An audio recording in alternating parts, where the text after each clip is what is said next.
नमस्कार welcome to Odisha job informer 2.0। तो आपण यूपीएससी एनडीए फेज 1 जोटा कि आपण 2026 रही से नोटिफिकेशन टी आपण रिलीज हो जाइए। एइथिरे आपण मिनिमम +2 टी पास करथिले आवेदन करि पारिबे। केमिति करिवे अप्लाई मु आपनको सब एही वीडियो रे एलिजिबिलिटी क्राइटेरिया और डिटेल्स गुडी को जणे देबी। जदि आपण आवेदन करिबा को चाहुचंती ताहेले आपण यही भिडियोटी को शेष पर्यंत देखंतु। यूपीएससी एनडीए एन 2026 वैकेंसी डिटेल्स गुडी को देखा गले टोटाल आपण 394 पोस्ट अच्छी। तो आपण पोस्ट वाइज पोस्ट अच्छी जो थे कि आपण एनडीए आर्मी रे 198 मेल रो पोस्ट अच्छी और 10 फीमेल रो पोस्ट अच्छी। टोटाल 208 पोस्ट अच्छी। एनडीए नेवी रे आपण 37 मेल रो पोस्ट अच्छी, 5 फीमेल रो पोस्ट अच्छी। टोटाल 42 पोस्ट अच्छी। एनडीए एयरफोर्स फ्लाइंग रे आपण 9 मेल रो पोस्ट अच्छी, 2 फीमेल रो पोस्ट अच्छी और टोटाल 92 पोस्ट अच्छी। एनडीए एयरफोर्स स्टेज रे आपण 16 मेल रो पोस्ट अच्छी, फीमेल रे 2 पोस्ट अच्छी। टोटाल आपण 18 पोस्ट अच्छी। एनडीए एयरफोर्स नॉन टेच रे आपण 8 मेल रो पोस्ट अच्छी, 2 फीमेल रो पोस्ट अच्छी। टोटाल 10 पोस्ट अच्छी। नेभाल एकेडमी 10+2 रो कैडेट एंट्री रे आपण मेल रो 21 पोस्ट अच्छी, फीमेल रे 3 पोस्ट अच्छी। टोटाल आपण 24 पोस्ट अच्छी। टोटाल आपण मेल रो 377 पोस्ट अच्छी और फीमेल रो 24 पोस्ट अच्छी। टोटाल आपण 394 पोस्ट अच्छी। एजुकेशनल क्वालिफिकेशन देखा गले जोटा कि आपण आर्मी विंग एनडीए रे आपण +2 टी पास करथिबे जेकोसी रिकग्नाइजेशन बोर्ड किंबा यूनिवर्सिटी रु ताले आपण आवेदन करि पारिबे। आपण जेकोसी स्ट्रीम रे +2 टी पास करथिले आपण आवेदन करि पारिबे। और आपण air force navy naval academy 10+2 cadet entry रे आपण +2 टी पास करथिबे साइंस स्ट्रीम रे आपण फिजिक्स केमिस्ट्री मैथ रे ताले आपण आवेदन करि पारिबे। एज लिमिट देखा गले आपण मिनिमम एज टी 16.5 वर्ष रहिबो और मैक्सिमम एज टी 19.5 वर्ष रहिबो। आपण एही रिक्वायरमेंट रे कोनोसी भी एज रिलैक्सेशन दिया जिवो नाही। तो आपण एज जदि अधिक होथबो किंबा कम होथबो ताहेले आपण आवेदन करि पारिबे नाही। सैलरी गुडी को देखा गले जोटा आप ट्रेनिंग टाइम रे आपण स्टाइफेन हिसाब से 56,100 टंका पर मंथ दिज्व। से आपण accommodation uniform books medical facility food सब फ्री रहिबो। आपण government bear entry training cost मध्य फ्री रहिबो।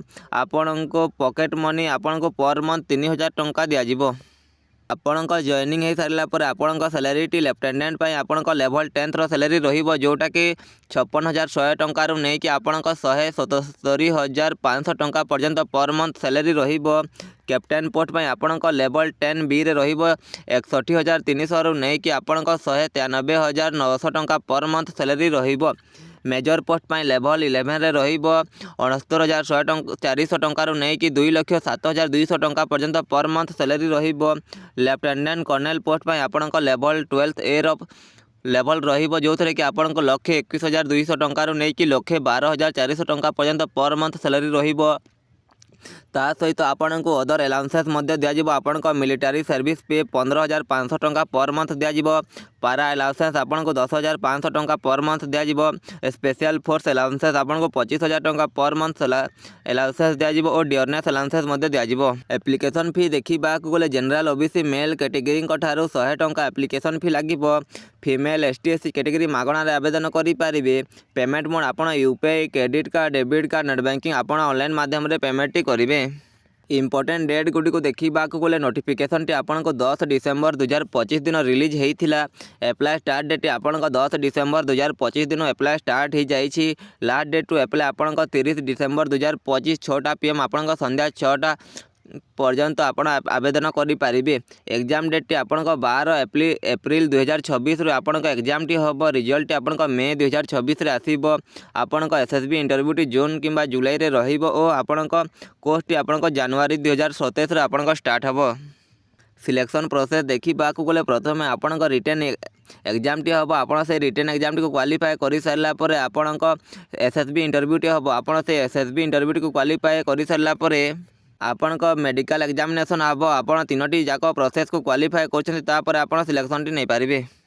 How to apply online for UPSC NDA 2026 तो आपण केमिति आवेदन करें तो प्रथम आपण upsconline.nic.in आपण यही वेबसाइट को विजिट करेंगे। विजिट कर सारापर रजिस्टर जनरेट योर यूआरएन आपण निजर से वेबसाइट रजिस्टर करेंगे और यूआरएन को नंबर को आणवे। नंबर को आनी सारापर फिल कॉमन एप्लिकेशन फ्रॉम आपण तापर निजर एप्लिकेशन फॉर्म को फिलअप करेंगे। फिलअप कर सारापर आपण निजर फोटोग्राफ और लाइव फोटो को अपलोड करेंगे। अपलोड कर सारापर आपण एजुकेशनल पर्सनल डिटेल्स गुड़ी को फिलअप करेंगे। फिलअप कर सारापर आपण को सर्विस रे अप्लाई करने को चाहते प्रिफर करेंगे आर्मी नेवी एयरफोर्स आपण ताहा देबे। ताहा दे सारा पर आपण एग्जाम सेंटर टी को चूज करेंगे। चूज कर सारापर आपण एप्लिकेशन फी टी को ऑनलाइन माध्यम रे credit card debit card UPI net banking माध्यम रे आवेदन करेंगे। तापर आपण निजर एप्लिकेशन फॉर्म टी को भल भाव में पढ़ी ताको सबमिट करेंगे और सबमिट कर सारापर आपण एग्जाम डेट आसिले आपण जाके एग्जाम टी देके सिलेक्शन टी नहीं पारे।